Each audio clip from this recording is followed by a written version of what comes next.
Hi hello అందరికీ నమస్తే. తెలంగాణ రాష్ట్రంలో ప్రజాపాలన పేరుపైన 6 గ్యారెంటీలు అమలు చేయడానికైతే దరఖాస్తులు అయితే స్వీకరించడం జరుగుతుంది. గత 3 రోజులుగా దరఖాస్తులు అయితే స్వీకరించడం జరిగింది.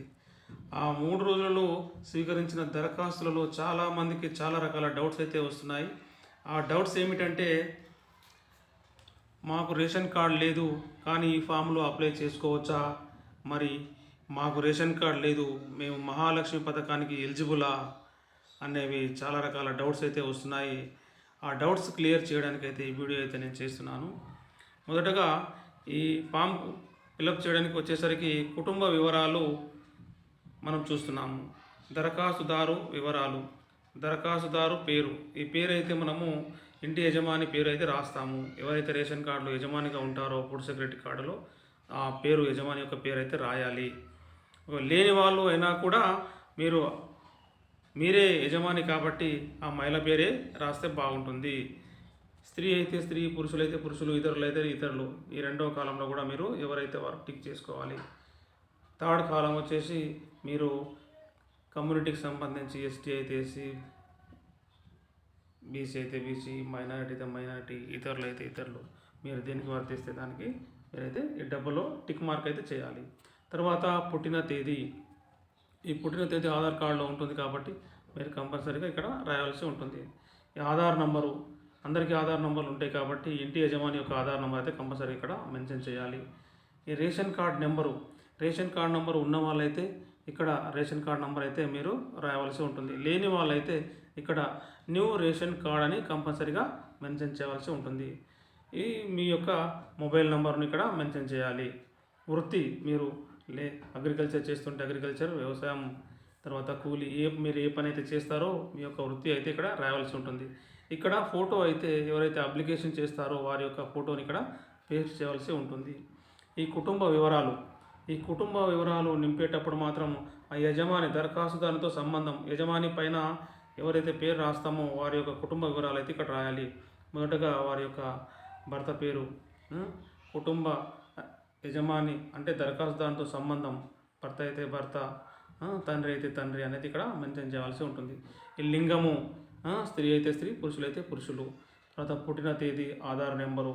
తర్వాత సెకండ్ కాలంలో వచ్చేసి వారికి కూతురు ఉంటే కూతురు పేరు, ఇక కొడుకుంటే కొడుకు పేర్లు అయితే ఇక్కడ మీ కుటుంబంలో ఎంతమంది అయితే ఉంటారో అంతమంది యొక్క పేర్లు రాసి వారి యొక్క దరఖాస్తుతో సంబంధము, తర్వాత ఈ లింగము, పుట్టిన తేదీ, ఆధార్ నెంబర్లు అయితే రాయవలసి ఉంటుంది. ఇది క్లారిటీ. రేషన్ కార్డు లేకపోయినా కూడా ఈ ఫామ్ అయితే నింపి ఇక్కడ మీ డీటెయిల్స్ రాసి పైన మాత్రం కంపల్సరీగా పైన అయినా పర్వాలేదు, తర్వాత ఈ రేషన్ కార్డు నెంబర్ చోట న్యూ రేషన్ కార్డు అయితే కంపల్సరీగా రాయాలి. తర్వాత మీ చిరునామా, ఆధార్ కార్డులో ఎట్లాగో చిరునామా ఉంటుంది కాబట్టి మీ ఇంటి నెంబర్ కానీ, మీ గ్రామం యొక్క పేరు కానీ, మండలం పేరు, తర్వాత వార్డు నంబరు, జిల్లా, ఇవైతే కంపల్సరీగా రాయాల్సి ఉంటుంది. ఈ యొక్క 6 గ్యారెంటీలకు అప్లై చేసుకోవడానికి మొదటగా మహాలక్ష్మి పథకాన్ని అయితే మనం చూసుకున్నట్లయితే రేషన్ కార్డు లేని వారైనా పర్వాలేదు, ఇక్కడ మీ యొక్క 2500 ఆర్థిక సాయం వస్తుంది కాబట్టి ప్రతి నెల అక్కడ డబ్బులు అయితే టిక్ మార్క్ చేయాలి.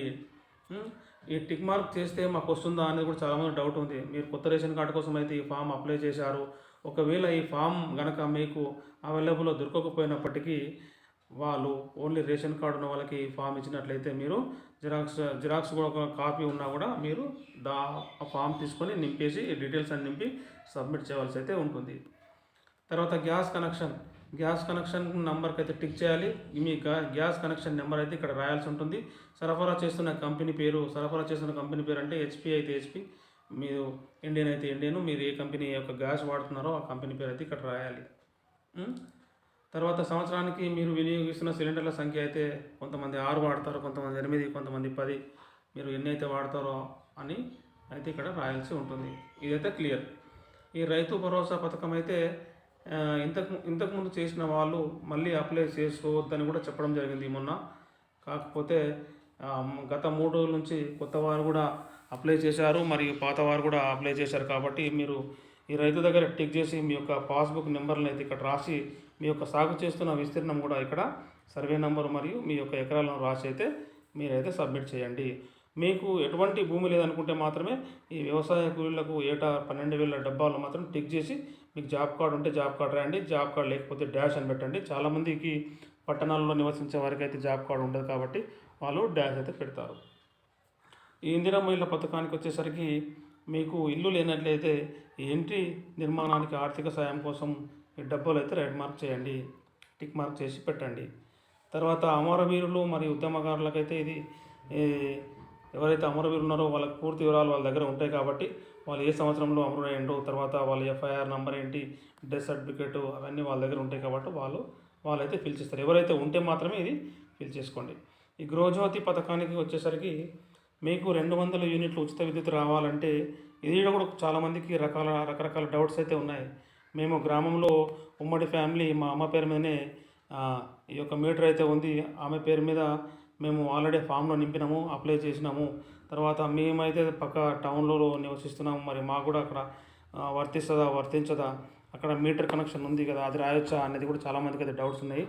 మేమైతే మాకు తెలిసిన వరకు అయితే మీరు ఎక్కడైతే నివసిస్తున్నారో, ఎక్కడైతే ఏ మీటర్ నెంబర్ అయితే వాడుతున్నారో, మీరు ఎన్ని యూనిట్లు వాడుతున్నారో 100 నుంచి 200 వాడితే ఆ డబ్బులు క్లిక్ చేయండి.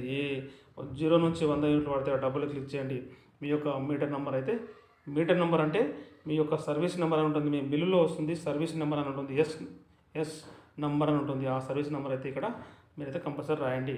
అది వెరిఫికేషన్లో వాళ్ళు వర్తించదా అనేది తర్వాత క్లారిటీగా వాళ్ళు చెప్తారు కాబట్టి మీరైతే ఇక్కడ మీ యొక్క సర్వీస్ నెంబర్ అయితే రాయాల్సి ఉంటుంది.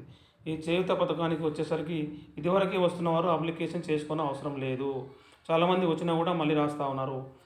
కొంతమంది తెలిసి రాస్తున్నారు, కొంతమంది తెలియక రాస్తున్నారు. కానీ ఎవరైతే ఇదివరకే వచ్చి ఉండి మరి అదే కుటుంబంలో ఇంకా ఒకరిద్దరు ఎలిజిబుల్ ఉన్నారు అంటే అప్పుడు వృద్ధాప్య పెన్షన్ వస్తుంది.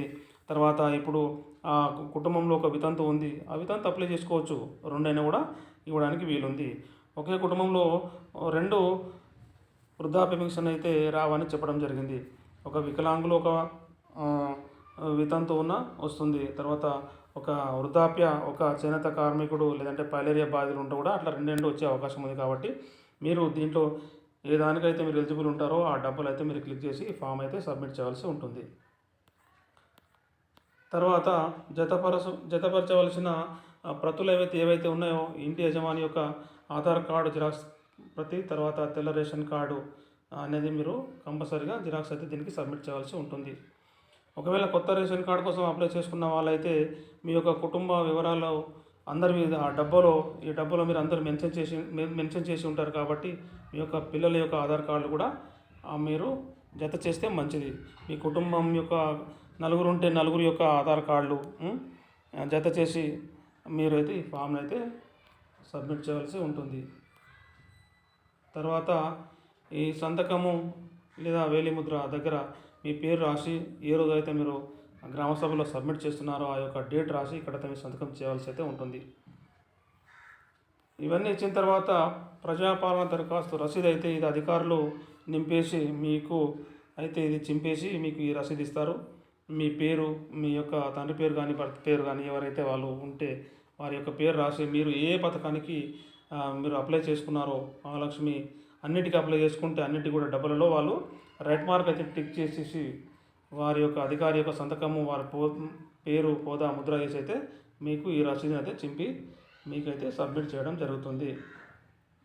ఇదండి 6 గ్యారెంటీలకు సంబంధించిన యొక్క దరఖాస్తు వివరాలు. మరి ఇంకా ఏమైనా డౌట్స్ ఉంటే కూడా మీరు కామెంట్ రూపంలో తెలియజేయండి, మేము వివరించే ప్రయత్నం అయితే చేస్తున్నాను. థ్యాంక్ యూ అండి. Thanks for watching. Thank you.